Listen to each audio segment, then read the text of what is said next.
Hi there. So today I want to take just a second to talk about our hormones. So many of us have different hormone imbalances. Hey, Dr. Taz, I have some supplements. I have some questions. Oh, okay. I was talking hormones though. Is this an emergency? Is everything okay? Are these good? Are these okay? How much should I take? Okay. Wow, you're on a lot of supplements. Do you really take all of these every single day? 1, 2, 3, 4, 5, 6, 7. You do all this every day? Yes. Okay.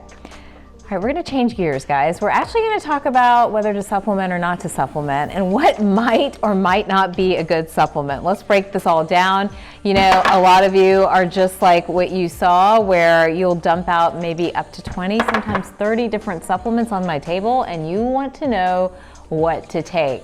Well, in this video, I want to break down some of the rules of taking supplements, things you should do, things maybe you shouldn't do, and how to navigate everything in between. Let's first just have a supplement conversation. We hear a lot that supplements are good or supplements are bad or they're natural. It's not black and white, guys. We have to learn to discern what is best for us, and you need a partner in doing that. So that really is somebody who's proficient in all the different supplements and how it can work for your body. It's really important to understand that. So let's start with, how do you pick a good supplement? Well, the first thing you want to look at is, what does the label say? If it's not labeled clearly, where all your ingredients are listed out and the amounts are put there, then we know it's not a reputable supplement. So here you can see very clearly how you've got every supplement ingredient listed out. It even talks about all the minor ingredients at the bottom.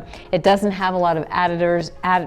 It doesn't have a lot of additives or fillers in it. So these are some of the reasons that we know it's good.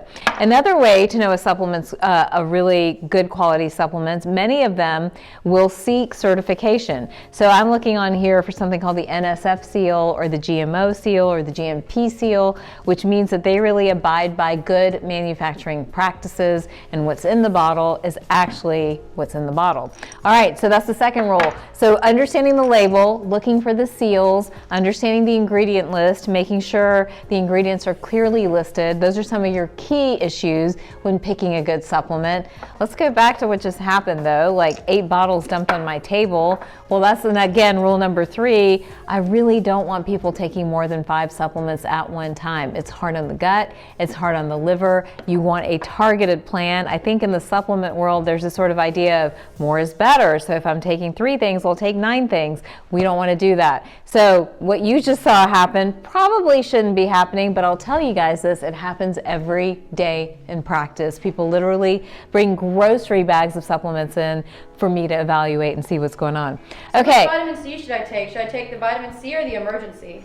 Vitamin C or the emergency. So let's take a look at the emergency. So one of the issues with this, now so many of you know this product, but one of the issues with it is it has added sugar. And we don't really want to take supplements that are going to add sugar into our daily diet. So my preference would be the regular vitamin C, because that in turn is going to help us manage, you know, sort of the immune system component of it and keep your vitamin C where it needs to be. This one, I'm looking at the label here, does not have added sugar. So this is better than this. I hope that helps, right? All right, moving on from that, let's look at the B vitamins. The B vitamins are a common category that are often supplemented. This is a big confusion, right? Oh, I take a B vitamin, Dr. Taz. Well, what do you take? Oh, I take B12. Guys, they're like 12 different B vitamins. There's not just one. B12 is helpful, but remember, there's also B1, B2, B5, B6, there's folate, all this other stuff. And more importantly, this is a plain B12. We want a methylated B, all right? So this particular formula has about 4 or 5 different B vitamins in it, but it's methylated, just as Boost is. Boost has about 7 to 8 different methylated B vitamins in it. What is methylation? What does that mean? Methylation is a chemical process where your body can absorb the B vitamins better, because almost 40, now even 50% of the population has an issue with absorption, and this B would simply end up in the toilet.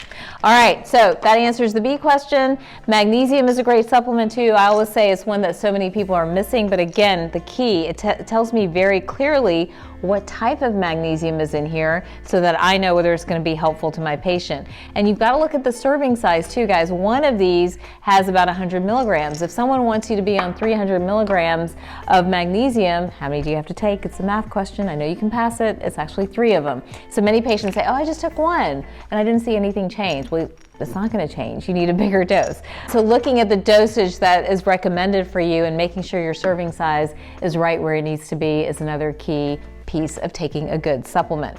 All right, so those are my supplement rules. Remember, keep it under 5 ideally. Sometimes for a short period of time you may need more, but the goal is long-term to be under 5.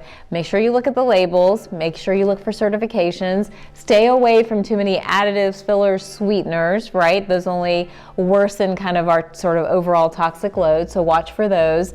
And then make sure you're taking the right dose for you. Make sure it's targeted. Make sure it's really where it needs to be to give you the benefits that you need. And as always, with everything, all supplements need to be vetted by your medical provider to make sure they're not interacting with other medications or with other things that you may be doing. And there's certain supplements that need to be taken kind of spaced apart. So that's something that needs to be looked at as well. So supplements are not bad.